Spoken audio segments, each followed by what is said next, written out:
Voilà, je vous invite à prendre votre Bible et nous allons continuer ce que nous avons commencé la semaine dernière, le pardon pour la paix, un thème important et précieux pour le peuple de Dieu. Le pardon pour la paix. Nous allons lire tout à l'heure dans l'Évangile selon Matthieu, chapitre 18. Matthieu, chapitre 18.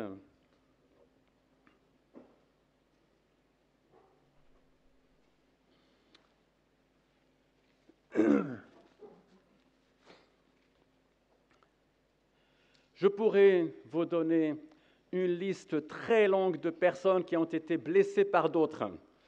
Sarah, Bertrand, Gilberte, Alfred, René, Joseph, Betty, Jamel, Dominique, Richard, Junior.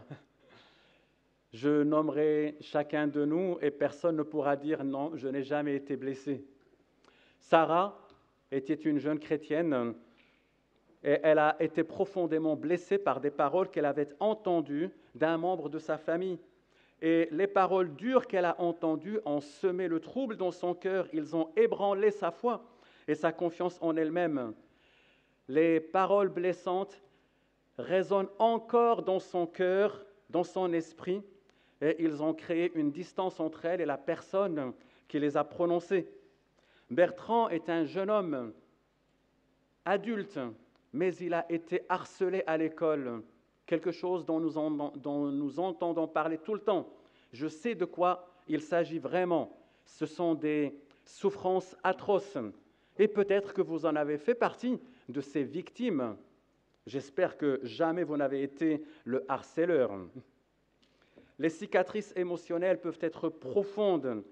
Et Bertrand, bien qu'il soit devenu adulte, il n'a jamais réussi à se détacher du ressentiment et de l'amertume qu'il avait à l'égard de ces personnes. Peut-être que vous n'êtes ni Sarah, ni Bertrand, mais alors qui êtes-vous? Qu'est-ce qui vous a blessé?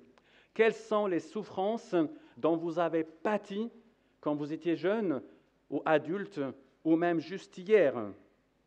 Peut-être que vous avez été blessé par les paroles acerbes d'un collègue de travail. Peut-être que vous avez ressenti de l'amertume et de la rancune à l'égard d'un ami proche qui vous a trahi. Les offenses peuvent prendre différentes formes.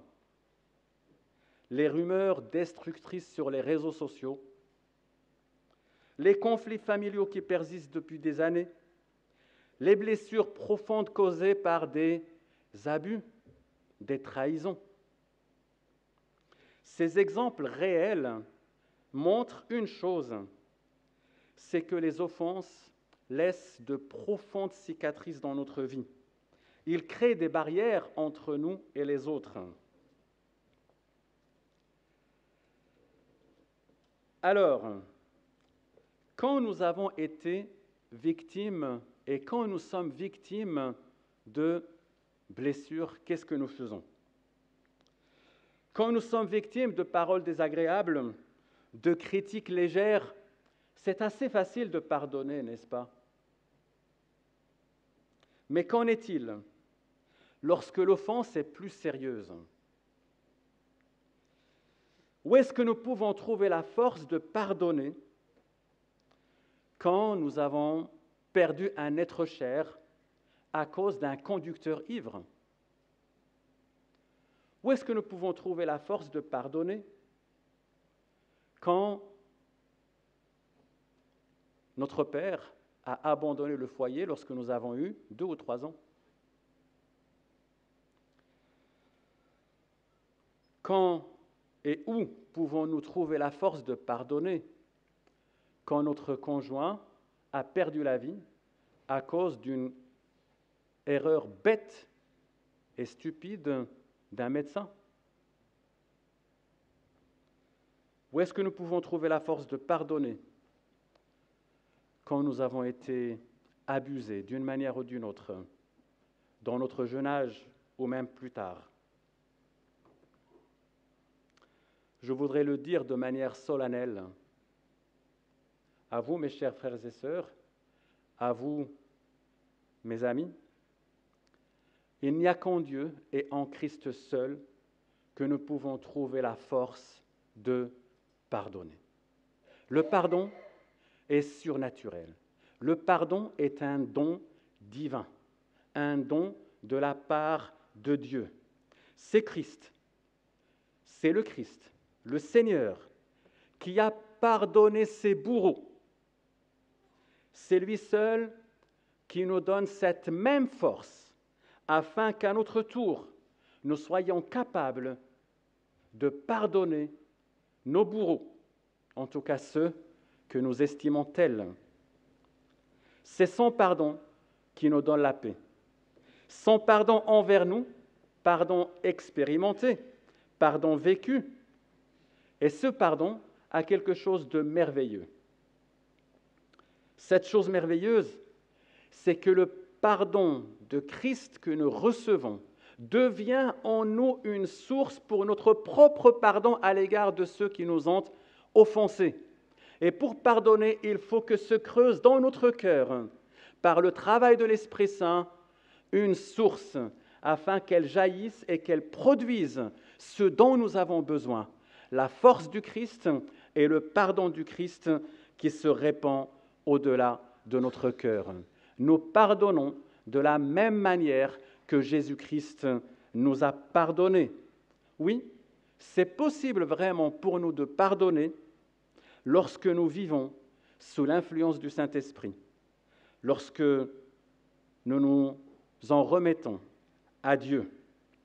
Et quand nous avons pardonné, nous trouvons alors la force de confier nos blessures à notre Dieu pour qu'il les guérisse. Le pardon n'est pas la guérison instantanée, le pardon est le déclenchement d'un processus de guérison qui s'opère par la grâce de Dieu par la suite. Mais pour que la guérison se déclenche, il faut qu'il y ait vraiment cette démarche initiale qui est le pardon accordé. Nous avons vu la semaine dernière que le pardon est un choix. Nous avons vu que la semaine dernière que le pardon est un choix. C'est une décision. Ce n'est pas une émotion. Nous avons vu aussi que le pardon, c'est une remise de... Le pardon est une remise de dette. Un choix est une remise de dette. C'est la chose dont il faut que nous nous rappelions. Je choisis d'effacer la dette de la personne qui m'a blessé. J'ai su une ardoise. Il y en a qui écrivent au stylo. Il y en a qui écrivent au burin. Vous voyez ce que je veux dire? Alors, je vais mettre que ma belle-mère m'a offensé. Non, elle est très gentille, ma belle-mère. La personne m'a offensé. Insulte. J'écris sur l'ardoise la blessure que j'ai subie. Pardonner, c'est ça. Qu'est-ce qu'il y a sur l'ardoise? Rien. Il n'y a plus de blessure. En tout cas, je ne peux plus sortir mon ardoise et dire à Betty, et dis donc là, tu te rappelles la dernière fois? Elle me dit, mais ça n'existe plus, je ne vois rien. L'ardoise est vide. La personne qui m'a fait du tort, que je tenais par le cou, à qui je demandais de payer, quand je lui pardonne, je lui dis, tu ne me dois plus rien. Je te laisse aller libre, j'efface l'ardoise. Il n'y a plus rien entre toi et moi. Ce pardon est merveilleusement décrit et illustré par le Seigneur Jésus dans la parabole qu'il a racontée pour instruire ses disciples au sujet du pardon et pour nous instruire nous-mêmes. Et cette parabole se trouve dans l'Évangile selon Matthieu. Dans cette parabole, le Seigneur Jésus veut nous rappeler que le pardon que nous donnons est le fruit naturel du pardon que nous avons reçu. Je le redis. En lisant cette parabole, une chose doit rester dans notre cœur. Le pardon que je donne pousse dans mon cœur parce qu'il y a dans mon cœur un arbre planté en Dieu, par Dieu, qui porte ce fruit-là. Et cet arbre, c'est le pardon que moi, j'ai reçu. Je lis avec vous ce texte, Matthieu 18, versets 21 à 35. Alors Pierre s'approcha de Jésus et lui dit, « Seigneur, combien de fois pardonnerai-je à mon frère lorsqu'il péchera contre moi? Sera-ce jusqu'à 7 fois ?» Jésus lui dit, « Je ne te dis pas 7 fois, mais jusqu'à 70 fois 7 fois. C'est pourquoi le royaume des cieux est semblable à un roi qui voulut faire rendre compte à ses serviteurs. Quand il se mit à compter, on lui en amena un qui devait 10 000 talents. Comme il n'avait pas de quoi payer, son maître ordonna qu'il soit vendu, lui, sa femme, ses enfants et tout ce qu'il avait, et que la dette soit acquittée. Le serviteur, se jetant à terre, se prosterna devant lui et dit, « Seigneur, aie patience envers moi et je te paierai tout. » Ému de compassion, le maître de ce serviteur le laissa aller et lui remit la dette. Après qu'il fut sorti, ce serviteur rencontra un de ses compagnons qui lui devait 100 deniers. Il le saisit et l'étranglait en disant, « Paie ce que tu me dois. » Son compagnon, se jetant à terre, le suppliait, disant, « Aie patience envers moi et je te paierai. » Mais l'autre ne voulut pas. Et il alla le jeter en prison jusqu'à ce qu'il ait payé ce qu'il devait. Ses compagnons, ayant vu ce qui était arrivé, furent profondément attristés et ils allèrent raconter à leur maître tout ce qu'il s'était passé. Alors le maître fit appeler ce serviteur et lui dit, « Méchant serviteur, je t'avais remis en entier ta dette, parce que tu m'en avais supplié. Ne devais-tu pas aussi avoir pitié de ton compagnon, comme j'ai eu pitié de toi ?» Et son maître, irrité, le livra au bourreau jusqu'à ce qu'il ait payé tout ce qu'il devait. C'est ainsi que mon Père céleste vous traitera si chacun de vous ne pardonne à son frère de tout son cœur. Une parabole racontée par le Seigneur Jésus pour illustrer le pardon dans l'Église.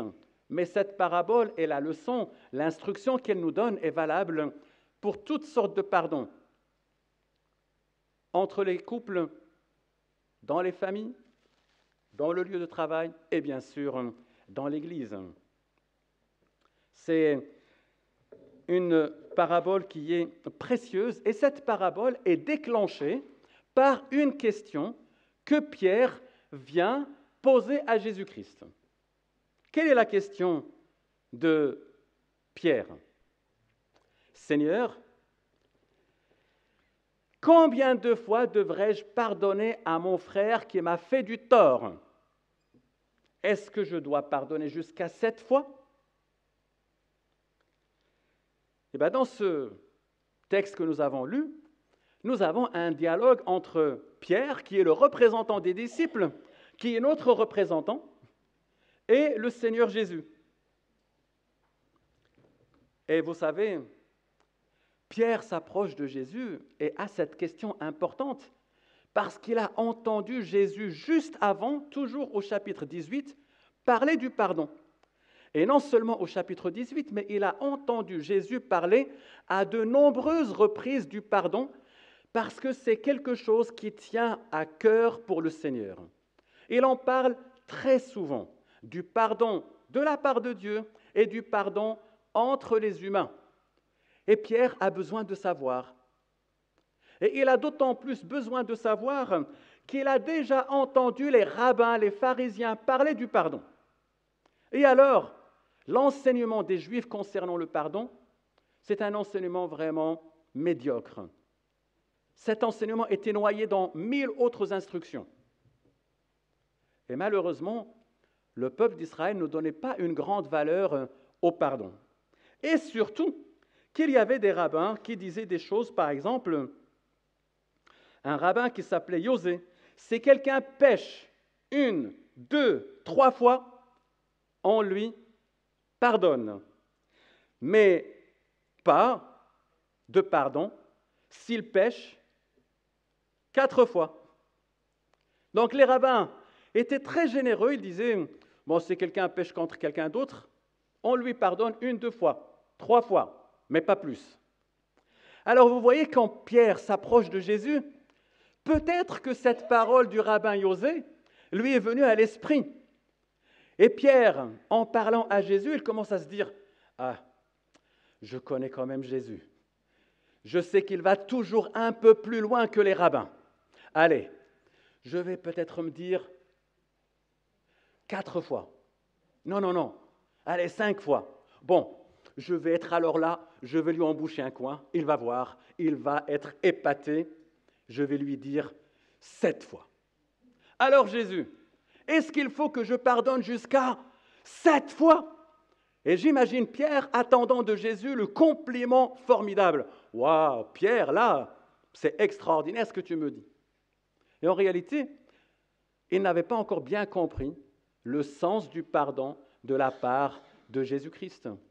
Parce que la réponse de Jésus, elle est juste étonnante, n'est-ce pas? La réponse de Jésus est celle-ci. Pierre, je ne te dis pas de pardonner jusqu'à 7 fois, mais jusqu'à 70 fois 7 fois. Alors certains vont commencer à faire le calcul. Ça veut dire qu'il va falloir que je pardonne 490 fois dans la journée. Je suis soulagé, vous savez pourquoi? Parce que même le pire humain ne me poussera jamais à pardonner jusqu'à 490 fois. Il ne pourra pas quand même avoir du tort à mon égard 490 fois. Est-ce que Jésus est dans les petits calculs? Qu'est-ce que le Seigneur veut nous enseigner par là? Il veut tout simplement nous enseigner qu'il n'y a pas de limite au pardon. C'est un chiffre parfait, 70 fois, c'est 7 fois 10 fois 7, les chiffres de la perfection. Et ce que le Christ est en train de nous dire, c'est que ce chiffre-là est symbolique de sa volonté de nous faire comprendre qu'un chrétien ne tient pas compte du pardon qu'il donne, n'est-ce pas? D'ailleurs, comme je vous ai dit, c'est logique ce que le Seigneur Jésus nous a dit. Quand quelqu'un me fait une offense, je la note. D'accord? Qu'est-ce que ça peut être? Harcèlement. Ça, c'est combien de fois déjà que j'ai été offensé? Une fois. D'accord? Et si la personne vient me demander pardon, qu'est-ce que je dois faire? J'efface. Si la personne a commis encore une fois une offense à mon égard, j'ai combien d'offenses à noter? Toujours une. Il n'y en a jamais plus que 2, n'est-ce pas? Ça veut dire que jamais je ne pourrai sortir l'ardoise en disant « Attention là, tu es à 489. Attention, il te reste une chance. Après, c'est terminé. » Non, on ne sera jamais à 489, on sera toujours à 1. C'est ça le pardon chrétien, c'est ça ce que le Christ veut nous faire comprendre. Lorsque je donne mon pardon, je le donne de tout mon cœur et c'est un pardon qui fait en sorte que l'offense n'existe plus, elle est effacée et je ne peux pas tenir compte de ces offenses-là. Le problème avec nous, c'est que cette manière de dire du Seigneur Jésus nous semble choquante, n'est-ce pas? Parfois, nous avons envie de protester. Et je suis sûr qu'en tant qu'être humain, il nous semble normal de protester contre ce que Jésus dit. Non, mais ça ne va pas quand même. Ça veut dire que quelqu'un peut abuser autant de moi, de ma confiance, de ma sincérité, de ma bonté, autant de fois qu'il veut, et je dois encore pardonner. Non, mais Jésus, ce n'est pas sérieux quand même. Pardonner sans limite, mais c'est scandaleux. Je vais vous dire, c'est vraiment scandaleux. C'est exactement ça. Scandaleux dans le monde des humains. Sauf que Jésus est en train de nous parler du royaume des cieux. Il nous dit, vous avez remarqué au début, il nous dit, le royaume des cieux est semblable à. Et donc, il va nous donner une histoire qui illustre comment les choses se passent dans le royaume de Dieu. Qui appartient au royaume de Dieu? Des hommes qui sont nés de nouveau, des femmes qui sont nées de nouveau, des hommes et des femmes qui ont été pardonnés de Dieu, qui font partie de la famille de Dieu. Et ces hommes et ces femmes vivent des choses qui sortent de l'ordinaire. Dans le monde des humains, c'est scandaleux de pardonner à l'infini. Dans le monde de Dieu, c'est la norme. C'est la caractéristique du royaume de Dieu que de pardonner à l'infini. Vous connaissez les livres La vie quotidienne A? Peut-être que vous en avez vu. Il y a une collection très nombreuse. La vie quotidienne au temps de Pompéi, juste avant le Vésuve, par exemple. La vie quotidienne à Versailles, au temps de Louis XIV. La vie quotidienne à Caen, au temps de Guillaume de Normandie, et ainsi de suite. Mais moi, j'aimerais bien écrire la vie quotidienne dans le royaume de Dieu à tous les temps. D'accord? Et ce livre aura plusieurs chapitres. Le premier chapitre, c'est « Tu es né de nouveau, tu fais partie du royaume de Dieu ». Le deuxième chapitre, le titre, c'est « Pardonner, donc tu pardonnes ». Parce que tu fais partie du royaume de Dieu, Dieu te demande d'agir de manière extraordinaire qui correspond au royaume de Dieu. Et dans ce sens-là, mon compteur sera toujours à 0. Mon ardoise sera toujours blanche. Bien sûr, je sais que c'est très difficile pour nous. Bien sûr, c'est difficile d'effacer. Vous comme moi, nous avons été profondément blessés parfois et nous avons eu du mal d'effacer. Mais je ne parle pas de ta force, je ne parle pas de toi.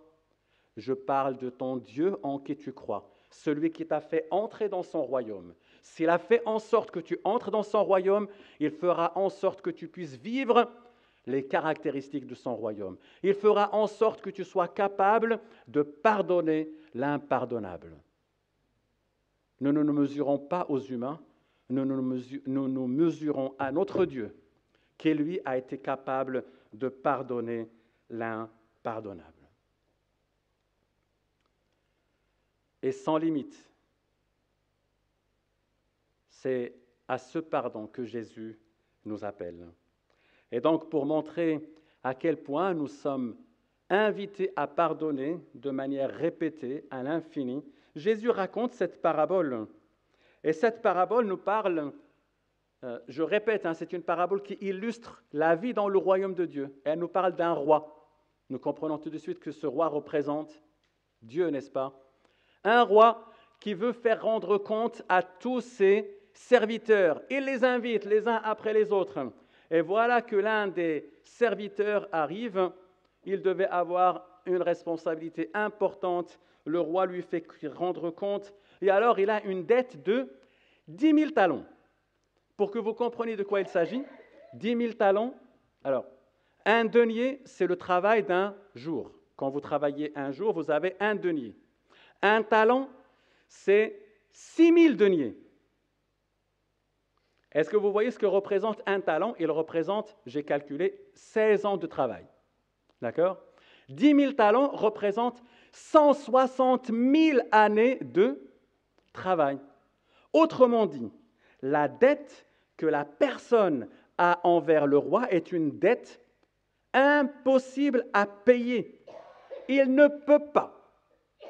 Et d'ailleurs, il est tellement inconscient qu'il ose dire au roi « Pardonne-moi, laisse-moi un peu de temps et je te paierai tout. » Vous avez remarqué? Et en fait, il raconte n'importe quoi. Parce qu'il lui faudrait travailler 160 000 ans. Et même s'il gagnait 10 fois le SMIC, il lui aurait fallu travailler 16 000 ans. C'était impossible, n'est-ce pas? Eh bien, le roi ordonne que cet homme, qui ne peut pas rembourser, qu'il soit vendu, lui, sa femme, ses enfants, tout ce qu'il a, pour rembourser un peu la dette. Le serviteur est désespéré. Et son seul espoir, c'est la bonté du roi et sa miséricorde. Et il commence à supplier. Je t'en supplie. Il se jette aux pieds du roi. Il est complètement dans la détresse. Aie pitié de moi, aie patience envers moi, et je te payerai tout, dit-il au roi. Et alors, autant sa dette était impossible à payer, autant ce qu'il demandait semblait impossible à obtenir, n'est-ce pas? Comment effacer 10 000 talents? Ce n'est pas possible. Et c'est là où la chose la plus incroyable se produit. C'est que le roi est saisi de compassion, et alors qu'est-ce qu'il fait? Il efface l'ardoise. Il pardonne. Il n'y a plus de dette. Je ne sais pas comment le serviteur a fait, mais il a dû sauter jusqu'au plafond. Ou alors, quand le roi lui a dit « Écoute, je te pardonne », il a dû faire « Non ». Il ne pouvait pas le croire tellement cela semble extraordinaire. Ce roi, comme je vous l'ai dit, représente Dieu. Et ce serviteur méchant, il représente qui?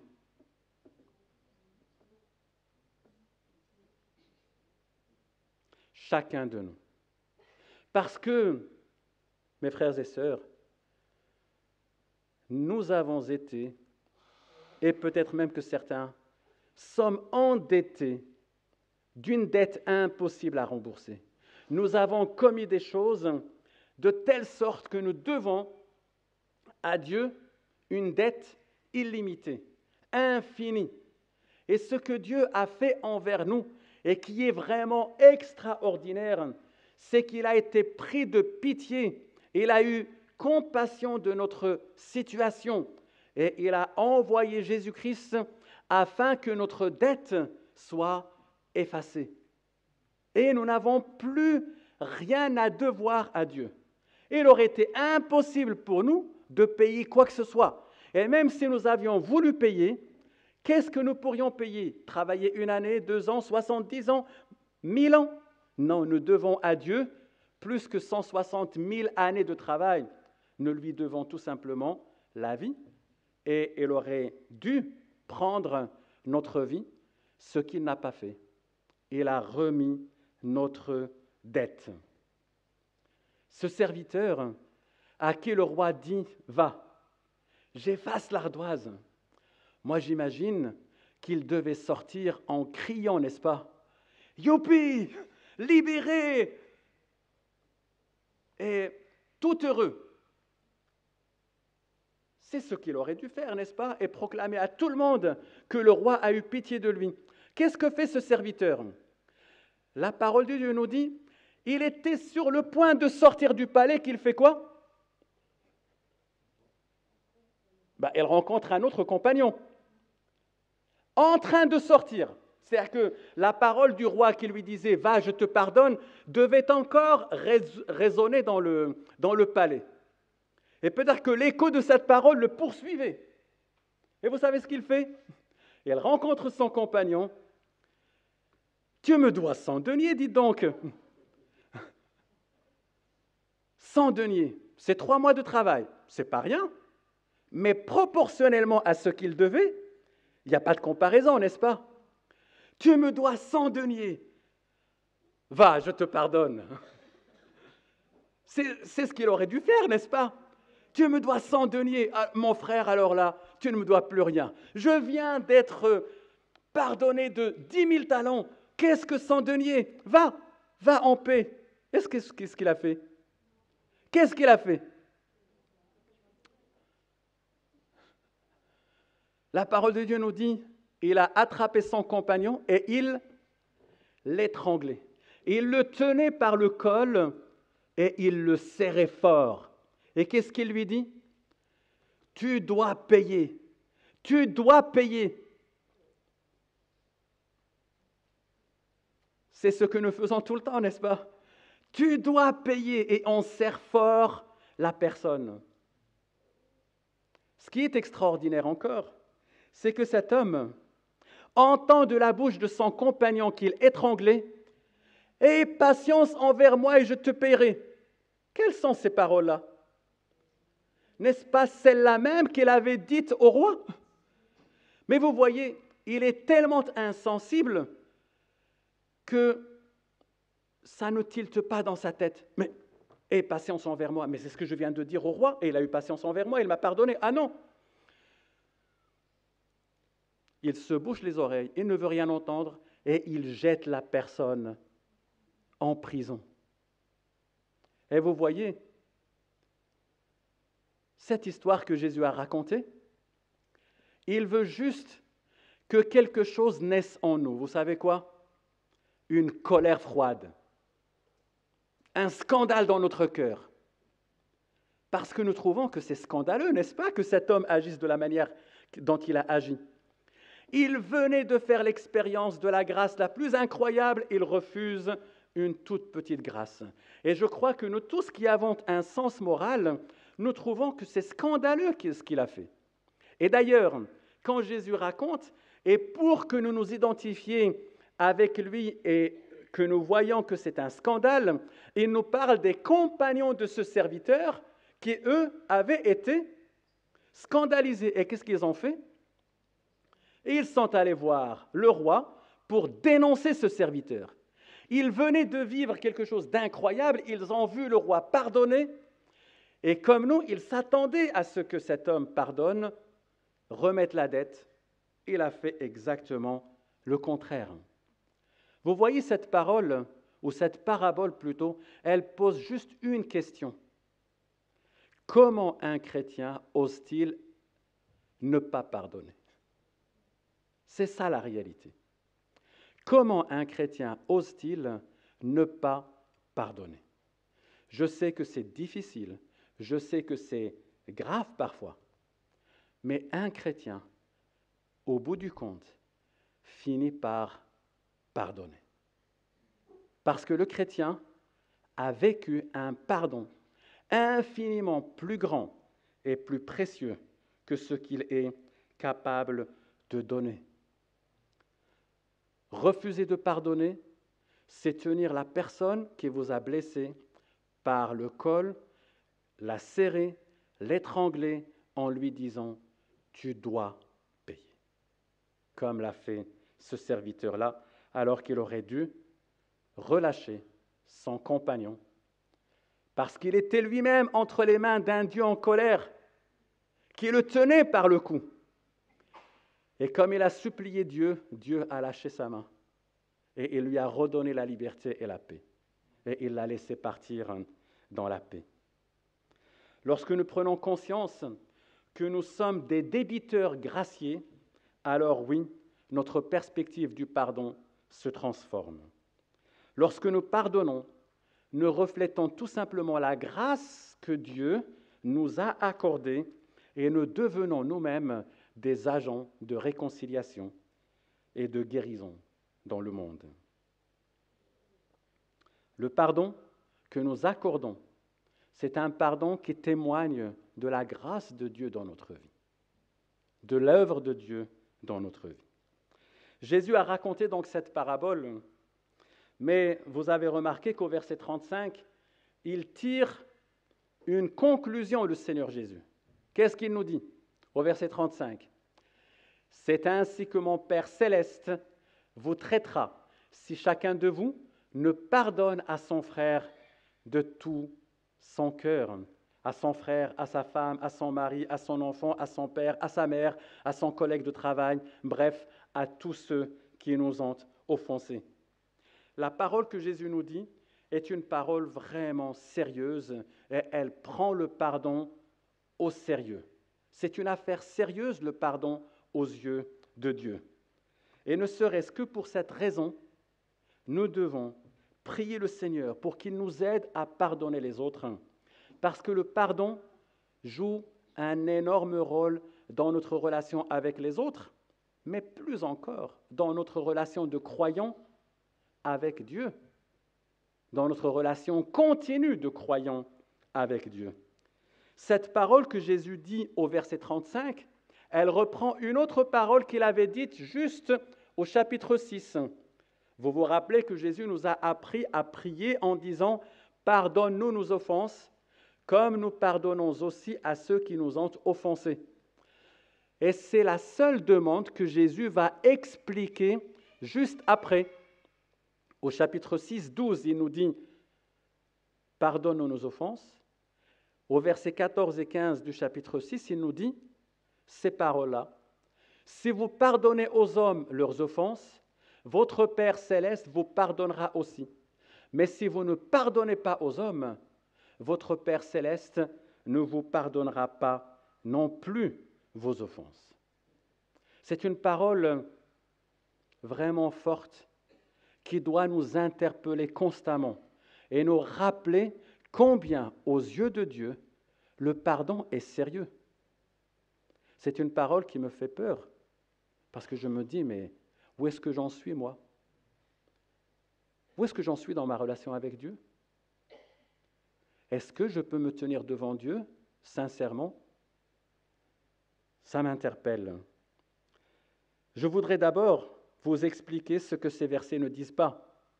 Parce que certains pourraient croire que le pardon que Dieu me donne est conditionné par le pardon que je donne moi aux autres. Absolument pas, n'est-ce pas? Nous savons par 1000 passages dans les Écritures que le pardon de Dieu est absolument gratuit. Dieu ne me pardonne pas à la condition que moi je pardonne les autres. Ce n'est pas ce que Jésus veut nous enseigner. Il n'est pas question ici du pardon initial que je reçois pour être justifié et pour recevoir le pardon de tous mes péchés. Mais il est ici question du pardon qui implique ma communion et ma relation continue avec mon Dieu. Je suis convaincu, et j'espère que vous l'êtes aussi, je sais que vous l'êtes, que Dieu ne nous pardonne pas parce que nous le méritons, mais Dieu nous pardonne parce qu'il est bon et miséricordieux et qu'il le fait gratuitement. Mais vous avez remarqué que cette parole ne s'adresse pas à des non-croyants pour leur dire « pardonnez et Dieu vous pardonnera », elle s'adresse à qui? À des enfants de Dieu, puisqu'il nous dit « votre Père », n'est-ce pas? Si le Christ nous dit « votre Père ne vous pardonnera pas » ou « votre Père céleste vous pardonnera », il est en train de parler à qui? À ses disciples. Il est en train de parler aux enfants de Dieu. Il est en train de parler à ceux qui font partie du royaume de Dieu, qui font partie de la famille de Dieu, qui sont frères et sœurs et qui doivent donc avoir un autre comportement et une autre conduite. Et le Seigneur est en train de nous dire une chose importante. Refuser mon pardon, c'est en même temps nier le pardon que moi j'ai reçu de la part de Dieu. Le pardon que je donne est le fruit naturel de ma relation avec Dieu en tant qu'enfant pardonné. Les rachetés du Seigneur sont les pardonnés du Seigneur, sont les pardonneurs, si je puis parler ainsi. Vous voyez, nous sommes les enfants de Dieu. Nous avons bénéficié de son pardon. Nous avons bénéficié de sa grâce. Nous sommes dans son royaume et nous pouvons alors nous tenir devant lui et le prier. Mais lorsque nous nous tenons devant lui, est-ce qu'il serait possible que je me tienne devant Dieu en lui disant « Seigneur, libère-moi » tout en même temps, tenir mon frère, j'aimerais bien que Junior vienne par là pour que je le serre un petit peu pour vous montrer. Tiens Junior, viens, on va leur montrer là, tiens, viens. Allez, je vais vous faire la démonstration de ce que Jésus ne veut absolument pas. Regardez, je suis en train de prier, Junior est là, je dis « Seigneur, je te rends grâce pour le pardon que tu m'as donné. Je te suis vraiment reconnaissant parce que tu es Dieu. Tu m'as libéré de mes péchés. Tu m'as pardonné. Tu me paies ce que tu me dois. » C'est absurde, n'est-ce pas? C'est ce que nous faisons tout le temps. Jésus... excuse-moi, Junior. Hein. Je t'en veux pas. Je te pardonne de tout mon cœur. Le Seigneur Jésus nous a dit dans un verset, dans Marc, chapitre 11, regardez ce verset. Marc, chapitre 11, « Lorsque vous êtes debout, faisant votre prière, Si vous avez quelque chose contre quelqu'un, quoi? Pardonnez. Je dois d'abord libérer la personne et alors demander à Dieu de me pardonner. Et il me donne la force de le faire. Pardonnez afin que votre Père céleste qui est dans les cieux, ou votre Père qui est dans les cieux, vous pardonne aussi vos offenses. Ce verset-là, ces versets, nous disent une chose. Le pardon que nous recevons de la part de Dieu n'est pas un pardon mérité, mais c'est un pardon qui reflète le pardon que nous avons reçu. Le pardon que nous avons reçu de la part de Dieu se reflète par le pardon que nous donnons aux autres. C'est ça qui est important dans ce passage. Lorsque nous refusons de pardonner aux autres, nous nous enfermons dans l'amertume et dans la rancune, dans la colère. Et ces attitudes de rancune, d'amertume, de colère entravent notre relation avec Dieu. Je ne peux pas avoir un cœur rempli de colère en espérant qu'il va être rempli de l'amour de Dieu. Il n'y a pas de place pour l'amour là où il y a la colère et la haine. Et je dois donc me libérer de cela pour que l'amour de Dieu m'envahisse et que ma relation et ma communion avec Dieu soient vraies et sincères. Je sais que parfois, dans notre cœur, nous arrivons à nous accommoder. Je l'ai fait. À nous accommoder de notre colère, de notre rancune, et à croire que nous allons vivre avec Dieu dans la paix. C'est impossible. Comme je vous ai dit, vous ne pouvez pas tenir quelqu'un par le cou et croire que Dieu vous libère. Dieu nous dit, libère ton frère pour que tu sois libéré toi-même.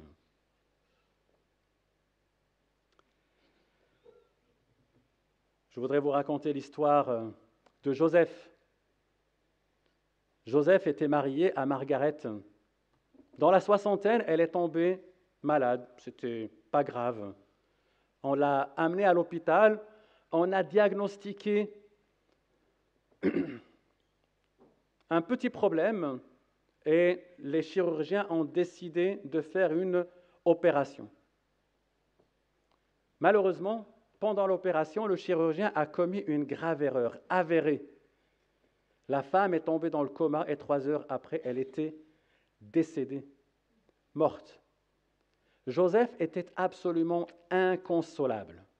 Et cet homme qui était gentil, paisible, serviteur dans l'Église, est devenu rempli de colère.